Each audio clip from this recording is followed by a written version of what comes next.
ಮಾಡಿರೋಂಥ ವ್ಯಕ್ತಿ ಅವರು. ಹಂಗಾಗಿ ಮಾಡಿರ್ಬೋದು, ಅವರು ಆತ್ಮಸಾಕ್ಷಿಯಾಗಿ ಅವ್ರು ಮಾಡಿದ್ದಾರೆ ಅಂದರೆ ನಮಗೆ ಮಾಡಿರ್ಬೋದು ಅಂತೇಳಿ ನಾವು ನಂಬ್ತಾ ಇದ್ದೀವಿ. 5ನೇ ಅಭ್ಯರ್ಥಿಯಾಗಿ ಕುಪೇಂದ್ರ ರೆಡ್ಡಿ ಅವರು ಕಣಕ್ಕೆ ಇಳಿದಾಗ ಎಲ್ಲೋ ಒಂದು ಕಡೆ ಕಾಂಗ್ರೆಸ್ ಪರದಲ್ಲಿ ಸಂಚಲನ ಸೃಷ್ಟಿ ಮಾಡಿತ್ತು. ಆ ಬಳಿಕ ನೀವು ಸ್ಟ್ರಾಟಜಿ ಮಾಡೋದಕ್ಕೆ ಶುರು ಮಾಡಿದ್ರೆ ಅಥವಾ ಮುಂಚೆನೇ ಸ್ಟ್ರಾಟಜಿ ಮಾಡೋದಕ್ಕೆ ಪ್ಲಾನ್ ಇತ್ತ ಅಂತ? ಇಲ್ಲ, ಖಂಡಿತವಾಗಿ ನಮ್ಮ 3 ಅಭ್ಯರ್ಥಿಗಳನ್ನು ಗೆಲ್ಲಿಸ್ಕೊಳ್ಳೋದು ನಮ್ಮ ಜವಾಬ್ದಾರಿ ಇತ್ತು. ಅದಕ್ಕೆ ತಂತ್ರಗಾರಿಕೆ ಮಾಡಿದಾಗ ನಾವು ತಂತ್ರಗಾರಿಕೆ ಮಾಡೋದು ಸಹಜ. ಅದರಲ್ಲಿ ನಮ್ಮ ಅಧ್ಯಕ್ಷರು, KPCC ಅಧ್ಯಕ್ಷರು ಚಾಣಾಕ್ಷರಿದ್ದಾರೆ.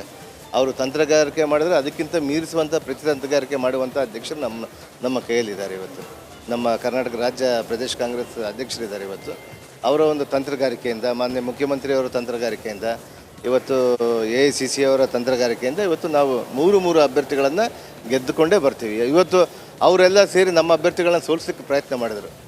ಯಾದರೂ ಕೂಡ ನಂಬರ್ ಇರಲಿಲ್ಲ ಅವ್ರಿಗೆ. ಯಾವ ಥರ ಪ್ರಯತ್ನಗಳು ಮಾಡಿದ್ರು ಅಂತ ನಿಮ್ಮ ಆರೋಪ? ಅಲ್ಲ, ಅವರೆಲ್ಲರೂ ಹೇಳ್ತಾ ಇದ್ರಲ್ಲ, ತಮ್ಮ ಮಾಧ್ಯಮದಲ್ಲೇ ನೋಡ್ತಾ ಇದ್ವಿ, ಅನೇಕ ಜನರಿಗೆ ಮಾತಾಡ್ತಾ ಇದ್ದಾರೆ, ಗಾಳ ಆಗ್ತಾ ಇದ್ದಾರೆ ಅಂತೇಳಿ. ಬಟ್ ಒಂದು ಏನಂದರೆ, ನಮ್ಮ 135 ಜನ ಪ್ಲಸ್ ಇಂಡಿಪೆಂಡೆಂಟ್ಗಳೆಲ್ಲ ಕೂಡ ನಮ್ಮ ಜೊತೆಗಿದ್ದರು. ಇವತ್ತು ಯಾರು ನಮ್ಮ ಜೊತೆಗಿದ್ದಾರೋ ಅವರೆಲ್ಲರೂ ಕೂಡ ಬಹಿರಂಗಪಡಿಸಿದ್ದಾರೆ. ಅವರೆಲ್ಲರ ಮತದಾನ ನಮಗಾಗಿದೆ ಅಂತೇಳಿ ನಾವು ವಿಶ್ವಾಸ ಇದೆ ನಮಗೆ. ಈಗ ST ಸೋಮಶೇಖರ್ ಅವರು ಕ್ರಾಸ್ ವೋಟ್ ಮಾಡಿದ್ದಾರೆ. ಇನ್ನೇನು ಕೆಲವೇ ಕ್ಷಣಗಳಲ್ಲಿ ಶಿವರಾಮ್ ಹೆಬ್ಬಾರ್ ಅವರು ಕೂಡ ಬರ್ತಾರೆ. ಶಿವರಾಮ್ ಹೆಬ್ಬಾರ್ ಅವರ ನಡೆ ಬಹಳ ಕುತೂಹಲ ಕೇಳಿಸಿರುವಂಥದ್ದು. ನೀವೇನು ಹೇಳ್ತೀರಿ ಈ ವಿಚಾರವಾಗಿ? ಬಟ್ ನನಗೆ ಗೊತ್ತಿಲ್ಲ ಹೆಬ್ಬಾರ್ ಅವ್ರ ನಡೆ ಯಾವ ರೀತಿ ಇದೆ ಅಂತೇಳಿ ಗೊತ್ತಿಲ್ಲ.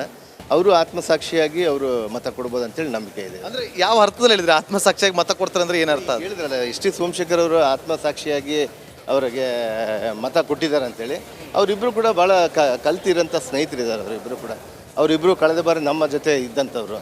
ಅವರಿಬ್ಬರು ಕೂಡ ಮತ್ತೆ ಯಾವ ರೀತಿಯಾಗಿ ಅವ್ರ ಪಕ್ಷದ ಮೇಲೆ ಅವ್ರ ನಂಬಿಕೆ ಬಂದಿಲ್ಲನೋ, ಅವ್ರ ಪಕ್ಷದ ಮೇಲೆ ಯಾವ ರೀತಿ ಅಸಮಾಧಾನಗೊಂಡಿದ್ದಾರೋ ಗೊತ್ತಿಲ್ಲ. ಬಟ್ ಅವ್ರು ಏನಾದರೂ ಮತವನ್ನು ತೋರಿಸಿ ಹಾಕೋದೇ ಇರುತ್ತೆ. ನಾಗೇಂದ್ರ ನಮ್ಮ ಪ್ರತಿನಿಧಿ ನಾಗೇಂದ್ರ ಅವರನ್ನ ಪ್ರಶ್ನೆ ಮಾಡ್ತಾ ಇದ್ರು. ಹೆಬ್ಬಾರ್ ಅವ್ರ ನಡೆ ಗೊತ್ತಿಲ್ಲ ಅನ್ನೋದು ಅವ್ರ ಉತ್ತರ.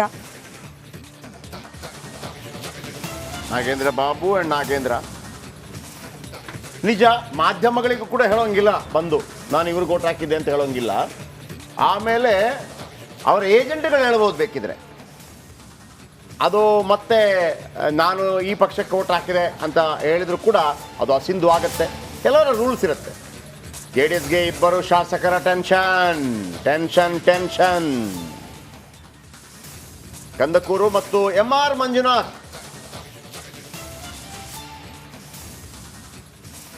ಈಗ ಅದೇ ಪ್ರಶ್ನೆ ಕೇಳ್ತೀವಿ. ನಾನು ಕಾಂಗ್ರೆಸ್ ಪಕ್ಷಕ್ಕೆ ವೋಟ್ ಹಾಕಿದೆ. ಯಾವುದೇ ಬದಲಾವಣೆ ಆಗಿಲ್ಲ ಮೇಡಮ್? ಇಲ್ಲ, ಆಗಿಲ್ಲ. ಮತ್ತೆ ನಿಮ್ಮ ಸ್ನೇಹಿತರು ಒಂದಷ್ಟು ಜನ ಇದ್ರು ಮೇಡಮ್, ಪಕ್ಷೇತರ ಅವ್ರು ಯಾರು ಹಾಕಿದ್ರು ಅನ್ನೋದು ಅದು ಅವ್ರಿಗೆ ಗೊತ್ತು, ನಾನು ನಂದು ಹೇಳಬಲ್ಲೆ. Thank you. ಇದಿಷ್ಟು ಪಕ್ಷೇತರ ಶಾಸಕರಾದ ಲತಾ ಮಲ್ಲಿಕಾರ್ಜುನ್ ಅವ್ರ ಮಾತು. ನಾನು ಕಾಂಗ್ರೆಸ್ಗೆ ಮುಂಚೆಯಿಂದಲೂ ಕೂಡ ಮತ ಹಾಕ್ತೇನೆ ಅನ್ನೋಂಥ ಮಾತನ್ನು ಹೇಳಿದ್ದೆ. ಇವತ್ತು ಕೂಡ ಕಾಂಗ್ರೆಸ್ಗೆ ಮತ ಹಾಕಿದ್ದೇನೆ ಅನ್ನೋಂಥ ಮಾತನ್ನು ಸ್ಪಷ್ಟಪಡಿಸಿದ್ರೆ. ಕ್ಯಾಮ್ರಾಮನ್ ಮಂಜುನಾಥ್ ಜೊತೆ ಬಸವರಾಜ್ ಚಂದ್ರಮಠ್, ರಿಪಬ್ಲಿಕ್ ಕನ್ನಡ, ಇದು ನಿಮ್ಮ ಧ್ವನಿ. ಗಮನಿಸ್ತಾ ಇದ್ದೀರಿ, SDS ಸೋಮಶೇಖರ್ ಅವರ ವೋಟು. ಈ ಸೋಮಶೇಖರ್, ಭೈರತಿ ಬಸವರಾಜ್, ಮುನಿರತ್ನ, SBM ಟ್ರಾವೆಲ್ಸ್ ಅಂತ ಬಹಳ ಫೇಮಸ್. ಇವರು SBM ಟ್ರಾವೆಲ್ಸ್ ಅಂತ ಬಹಳ ಫೇಮಸ್. ಯಾರೆಲ್ಲ? ಭೈರತಿ ಬಸವರಾಜ್, ST ಸೋಮಶೇಖರ್ ಮತ್ತು ಮುನಿರತ್ನ. ಇವರ ವಿರುದ್ಧ ಯಾರು ಟೀಕೆ ಮಾಡಿದ್ರು ಗೊತ್ತಾ? ಒಮ್ಮೆ ಇವರು ಕಾಂಗ್ರೆಸ್ ಅಲ್ಲಿದ್ದಾಗ ಎಲ್ಲ ಇವರಿಗೆ ಹೋಗುತ್ತೆ ಅಂತ ಅಂದ್ಬಿಟ್ಟು ದಿನೇಶ್ ಗುಂಡೂರಾವ್, ಆಗ KPCC ಅಧ್ಯಕ್ಷರಾಗಿದ್ರು, MB ಪಾಟೀಲ್ರು ಮಾತಾಡಿದ್ದಾರೆ.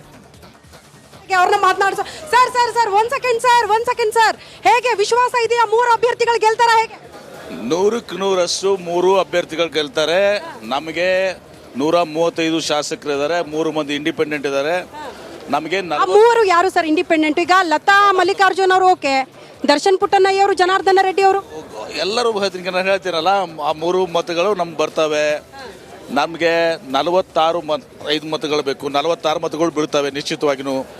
ಇದನ್ನು ಬಿಟ್ಟು ಕೂಡ ಆಶ್ಚರ್ಯದ ಒಂದು ಘಟನೆ ನಡೀತದೆ. ಇನ್ನೂ ಹೆಚ್ಚಿನ ಮತಗಳು ಕಾದು ನೋಡಿ, ಕಾದು ನೋಡಿ, ನಿಮಗೆ ಕುತೂಹಲ. ಆಮೇಲೆ ಒಂದು ಆಶ್ಚರ್ಯಕರ ಘಟನೆ ನಡೆಯುತ್ತೆ ಅಂತ ಎಕ್ಸಾಕ್ಟ್ಲಿ MB ಪಾಟೀಲ್ ಅವ್ರ ಮಾತು ಇನ್ನೂ ತನಕ ಅರ್ಥ ಆಗ್ತಿಲ್ಲ. ಒಂದು ಕುತೂಹಲಕಾರಿ ಘಟನೆ ನಡೆಯುತ್ತೆ. ಇದು KGF ಪಿಕ್ಚರಲ್ಲಿ ಅನಂತನಾಗ್ ಹೇಳಿದ ಅವತ್ತು ರಾತ್ರಿ ಒಂದು ಘಟನೆ ನಡೀತು ಅಂತ ಹೇಳ್ದಂಗಾಯ್ತು. ಕಾಂಗ್ರೆಸ್ಗೆ ಮತ್ತೊಂದು ರಿಲೀಫ್. ಲತಾ ಮಲ್ಲಿಕಾರ್ಜುನ್ ವೋಟ್ ಪಕ್ಕಾ ಕಾಂಗ್ರೆಸ್ಗೆ. ವೋಟ್ ಹಾಕಿ ಬಂದು ಮಾತನಾಡಿದ್ರು. ಆಮೇಲೆ ಯಾವುದೇ ರೀತಿ ಅವರು- ಬದಲಾವಣೆ ಇಲ್ಲ ಅಂತ ಹೌದು. ಹೇಳಿ. ಶಾಸಕಾಂಗ ಸಭೆಗೂ ಬಂದಿದ್ರು ಅವರು, ಅಂದ್ರೆ ಗುರುತಿಸ್ಕೊಂಡಿದ್ರು ಅವರು, ಸಹ ಸದಸ್ಯ ರೀತಿಯಲ್ಲಿ ಗುರುತಿಸ್ಕೊಂಡಿದ್ರು. ಯಾವುದೇ ಪಕ್ಷೇತರ ಶಾಸಕರನ್ನ ಆ ಥರ ಗುರುತಿಸ್ಕೊಂಡ್ರೆ ಅವರು ಪಕ್ಷದಲ್ಲಿ ಗುರುತಿಸ್ಕೊಂಡ ಹಾಗೆ. ಕಾಂಗ್ರೆಸ್ಗೆ ಮತ್ತೊಂದು ರಿಲೀಫ್ ಸಿಕ್ಕಿದೆ ಜನಾರ್ದನ್ ರೆಡ್ಡಿಯಲ್ಲಿ, ಯತ್ನಾಳ್ ಅವರಲ್ಲಿ, ಕಂದಕೂರಲ್ಲಿ, ಇನ್ನೊಬ್ರು ಮಂಜುನಾಥ್ಯಲ್ಲಿ.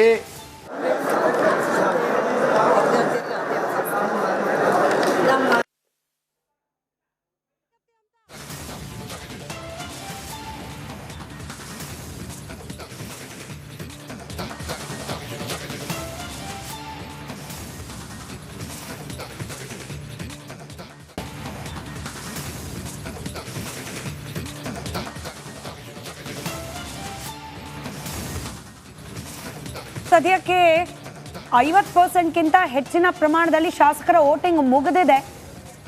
ಬಿಜೆಪಿಯ ಬಾಂಡ್ಗೆ ಅವ್ರಿಗೆ ಗೆಲುವು ಬಹುತೇಕ ಫಿಕ್ಸ್. ಯಾಕಂತಂದ್ರೆ ಸಂದಾಯ ಆಗಬೇಕಾಗಿರುವ ಎಲ್ಲ ವೋಟ್ಗಳು ಸಂದಾಯ ಆಗಿದೆ ಅನ್ನೋದನ್ನ ಖಾತ್ರಿಪಡಿಸಿಕೊಂಡಿದ್ದಾರೆ ಅವರ ಚುನಾವಣಾ ಏಜೆಂಟ್ನ ಮೂಲಕ. ಈಗ ಕುಪೇಂದ್ರ ರೆಡ್ಡಿ ಅವರ ಕತೆ ಏನಾಗುತ್ತೆ? ಕಾಂಗ್ರೆಸ್ನ 3 ಅಭ್ಯರ್ಥಿಗಳ ಪೈಕಿ ಅವರ ಭವಿಷ್ಯ ಏನಾಗುತ್ತೆ? ಸದ್ಯಕ್ಕೆ